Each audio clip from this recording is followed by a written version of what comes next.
Hi everyone, welcome back to the channel.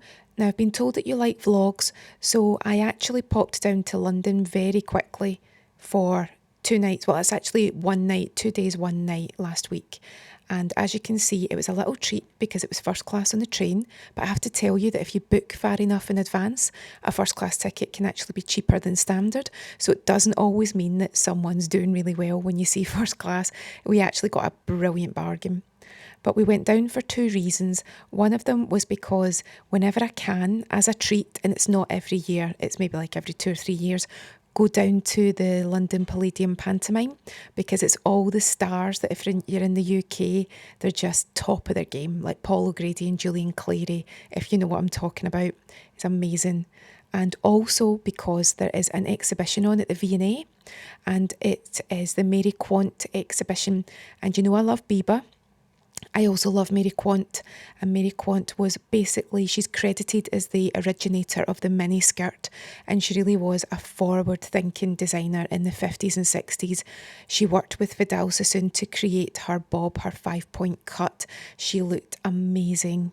So when I knew that this exhibition was on in London and I could go to that and also go to the Panto, I had to go. You might not know what a pantomime is if you're not in the UK. It's basically a really funny theatre show. But as you can see here, this is the V&A.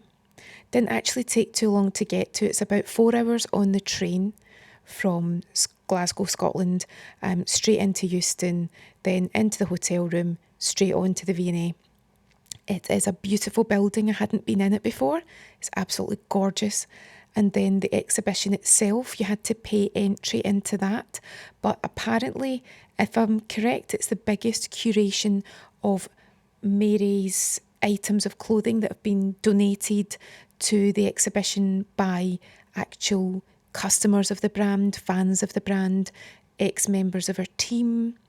And it's just a glorious look at 1960s, predominantly 60s, but also a bit of 50s, a bit of 70s, but predominantly 60s design, and it is stunning. When you look at the items, if you look at the pictures, it's a wonderful step back in time. It's the evolution of fashion. It's to see how a brand evolved and became very forward thinking. It was fun fashion, it was innovative, but it was still wearable. Some of it, when you obviously look at it and you think, oh, I would have worn that back in those days, I would definitely have worn that. But to be honest, because it was designer, when they were telling you the prices in the 60s comparable with the prices today, some of the items you're still talking about in today's terms, about £300 for a dress. So in all honesty, if I did have some Mary Quant, it would probably have been 1 or 2 pieces if I was lucky.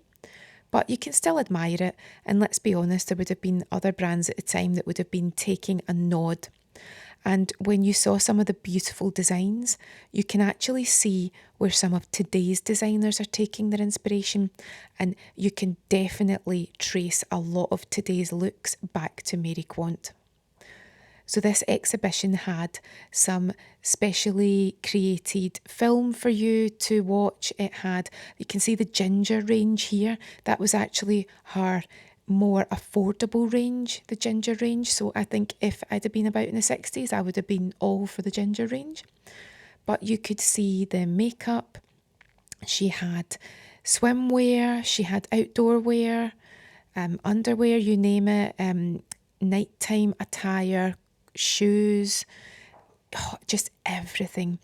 I actually have a little bit of Mary Quant when I bought my first Biba makeup selection. There was a bit of a mix-up with the order delivery, and it was someone that was selling it as a private collector. And because I had to wait a bit longer than I should have, they sent me some of the Mary Quant fashion tights. So I've never opened them, so I know that I wouldn't say they're worth anything, but they're definitely collectible to me. So when you see the part with the tights here, I've actually got some of the fashion tights, but I've never opened them before. I love too that she was so clever with her marketing, that she also made fashion dolls that had miniature basically designs, miniature versions of what you could actually buy in the shops. And in the same way that Biba capitalised and went into the makeup and the fragrance. Mary was doing that too. Arguably, they might have been doing it at the same time. Mary Quant might have been first, I'm not too sure about that. But they were definitely key innovators working in the industry at the same time. There were also a lot of private images and photographs from people's collections where they were wearing their Mary Quant. And it was just so interesting to just see the love for a brand. And obviously, if you've never heard of something, that's not your fault. But if you haven't heard of Mary Quant and you love fashion, or you're just interested in the evolution of design, definitely take a look. There's so much to be thankful to these people for trailblazing, that's what I'm trying to say, for all of us where we are now, for what we're wearing. If you've decided that you want to start your own brand, there's just so much to be thankful for. And you can see the tights there. I'll actually need to dig them out and see if I've got any of those particular ones. But I definitely do have a couple of pairs of them, and I know that they're sparkly. I've just never opened them because I didn't want to open them. But they are definitely along those lines, if not those exact same ones. I am not joking. You could have spent all day there just soaking up all of the information, all of the images. You just got completely caught up in a 1960s, just wonderful little pocket of history. So as you can see, that was the main part of the first day, the first chunk of the visit to London. And then obviously when they were closing the V&A, we got a quick look at some of the stuff before we headed into the main part where we were going to the show. We had a quick look in Liberty, and then we were on to Goldilocks and the Three Bears at the pavilion. And I have to say, you're not allowed to film in there, so I just got a quick look of outside and inside. It was after Christmas, and pantos are traditionally just before Christmas, and then they lead a little bit into maybe the week after.